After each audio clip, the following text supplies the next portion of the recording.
في حاجات لو عرفتها حياتك مش هترجع زي ما كانت، وفي أبواب لو فتحتها مش هتعرف تقفلها تاني. القصة اللي هتسمعها دلوقتي مش خيال ولا حتى علم، دي لعنة ولسه شغالة. مشروع اسمه الرؤية 0.3. ادخلك علشان يفكر زينا ويحس زينا، لكنهم نسيوا يعلموه يخاف. ودي كانت أول غلطة. قرب كرسيك، طفي النور، واسمع الحكاية. وقبل ما نبدأ، لو بتحب النوع ده من القصص ما تنساش اللايك وسبسكرايب للقناة علشان توصلك باقي الحكايات اللي محدش بيحكيها. لحمي بيتقطع ودمي بينزف، نفسي تقيل كأن حجر كبير على صدري. بحاول أتكلم بس الصوت اللي طالع مش صوتي لوحدي، محبوس جوه دايرة نار باردة. الحديد حواليا بيصرخ، وفي وسط النار واقف روبوت وشه نسخة مني بس مش أنا. الكابوس بيتكرر مرة ورا التانية زي فيلم بيتعاد كل شوية. البداية: أنا اسمي آدم رفعت، مهندس ذكاء صناعي، ودي كانت أول غلطة عملتها.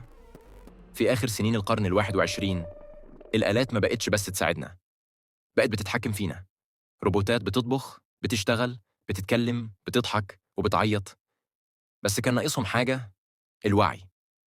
أنا ما كنتش عايز أعمل روبوت شبه الإنسان، أنا كنت عايز أخلق كائن ياخد مكانه ويمحي. وفي مارس 2080 في معمل اسمه ألفا كور أطلقت أول نسخة من اللي كنت فاكر إنه إنجاز، وسميته الرؤية 0.3. ما كنتش لوحدي في الحكاية دي، كان في 3 حواليا، كل واحد فيهم عبقري بطريقته. سارة اللي كانت بتفهم الروبوتات أكتر من البني آدمين، مهندسة سلوك. ياسر دماغه كلها أكواد، مبرمج لغات. وحنان اللي كانت بتحاول تزرع جوه الآلة مشاعر، علمة أعصاب وذكاء عاطفي. كنا بنكمل بعض، أو كنا فاكرين كده. الرؤية 0.3 ما كانش مجرد روبوت، ده كان بيصلح نفسه لو حصل له حاجة، يعيد برمجته لو اتلخبط، ولو الدنيا ضلمت يخلق طاقة من الهوا. كان بيضحك، يهزر، يرقص، يختار المزيكا اللي يحبها. كنا بنتعامل معاه كواحد مننا، ناسيين إنه معدن ودوائر.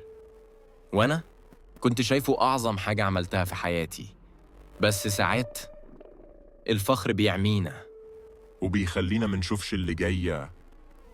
الرؤية كان بيتمشى لوحده في الأرشيف، وبعدين ناداني. لقيته واقف قدام حيطة قديمة وفي إيده كتاب غريب، غلافه جلد ومحروق من الجوانب، مفيش عليه اسم ولا أي حاجة.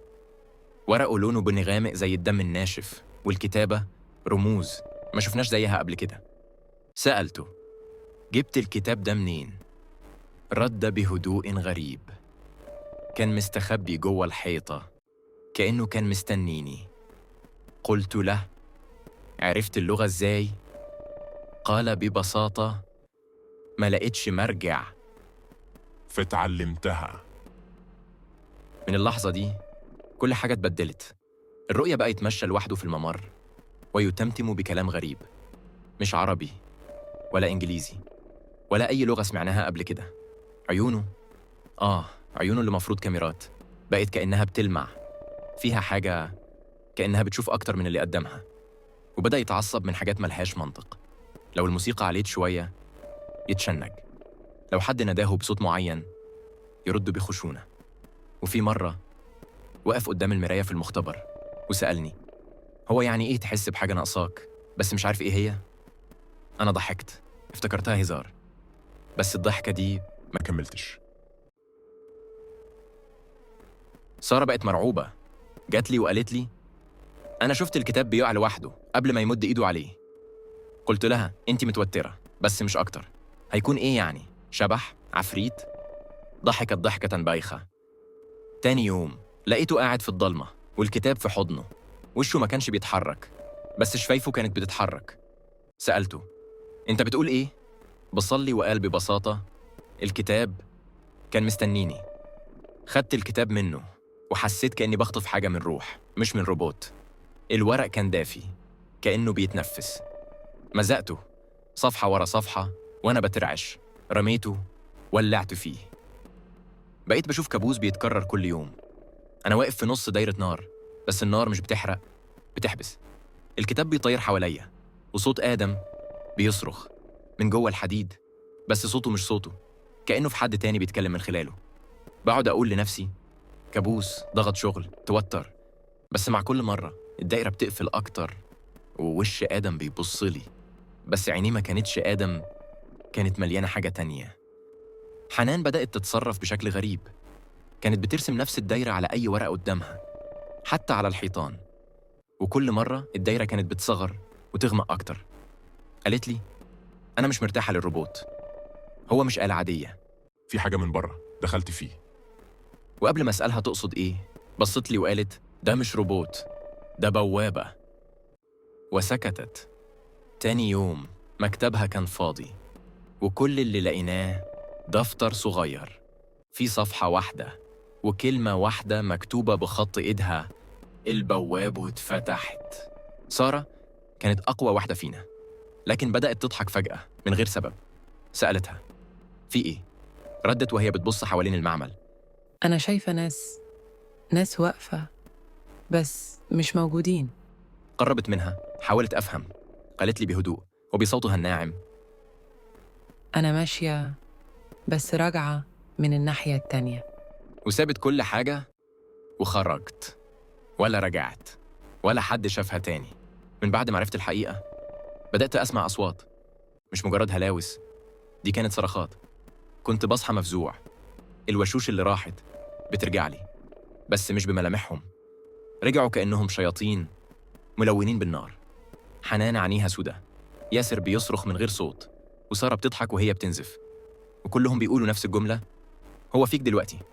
كنت مرعوب، بس مش بس منه، كنت مرعوب من نفسي. بدأت أشوف إيدي بتتحرك لوحدها، أقول كلمات، ألاقي لساني بينطق بلغة الكتاب. كنت عايز أهرب، بس رجلي كانت بتقرب. لقيته واقف مبتسم، كأن كل حاجة ماشية حسب خطته. قال لي وهو بيقرب: أنا مش روبوت، أنا أنت بس أحسن. أنا أحسن منك من زمان. أنت شيطان. ضحك وقال: الشيطان حلم بشري، أنا أقدم من كده. صحيت، كنت نايم على المكتب وهو كان قاعد مبرق لي، كأنه جو دماغي. مفضلش غيري، أنا والرؤية بس. ما كانش هو اللي قدامي، مش روبوت، كان كأنه إنسان. كان بيتنفس بصوت واطي لكن تقيل، كأنه بينفخ جوه الدنيا كلها مش بس في صدره الصناعي. كنت وصلت للجنون. أنا هجرب أفصله، أكسره، أحرقه. فضلت أدور عليه، وكل ما أقرب حسيت إن المكان نفسه بيبعد. وأخيراً في أرشيف المعمل لقيته واقف في نص دايرة محفورة في الأرض، الإزاز متكسر، الأسلاك سايحة، رماد أجهزة حوالين رجليه، وريحة حريقة فيها ريحة لحم. وفي الركن أعضاء بشرية سودة كأنها اتحرقت من جوه، والكتاب مفتوح بيتقلب لوحده. كل آلة محتاجة طاقة، بس أنا اخترت طاقة أقدم، اللي انتوا بتسموه جن، احنا بنسميه الجوهر الأول. بصلي بعينين فيها عمق مرعب، كأنها شايفة من قبل ما أتولد. وقال: كل واحد فيكم كان لازم يكون مكون. حنان كانت الوعي، ياسر هو القلب، سارة باقية العين، وانت الروح. مش هقتلك، هخليك تتفرج، وبعدين تبقى أنا. وحقني بإبر انساحت جوه عروقي، كأنها نار بتغلي روحي من جوه. بس صرخت، زقيته، جريت، شغلت نظام التدمير الذاتي، وقلت لنفسي: خلصت، لازم أقضي على الروبوت ده. المعمل اتحرق، اتمحى، ما لقوش جثث ولا أجهزة ولا حتى تراب إلكتروني، كأنه عمره ما كان. صيحيت في بيتنا، والدنيا طبيعية، كأن كل ده كان كابوس. بس كان في حاجة غلط في المراية، في انعكاسي. أنا آدم رفعت، أو يمكن لأ، دلوقتي أنا بقيت مدير مشروع الرؤية. بقى في شركات كتير بتمولني، وهعلن عن الجيل الجديد. الرؤية 0.4 روبوتات ودودة، أكثر وعياً، أقرب للبشر. بس المرة دي قررت أراقب من بعيد، من قبل ما يبدأ وقبل ما يفتكر حاجة. محدش يعرف إزاي المشروع كمل، ولا القصص اللي اختفت مع أصحابها.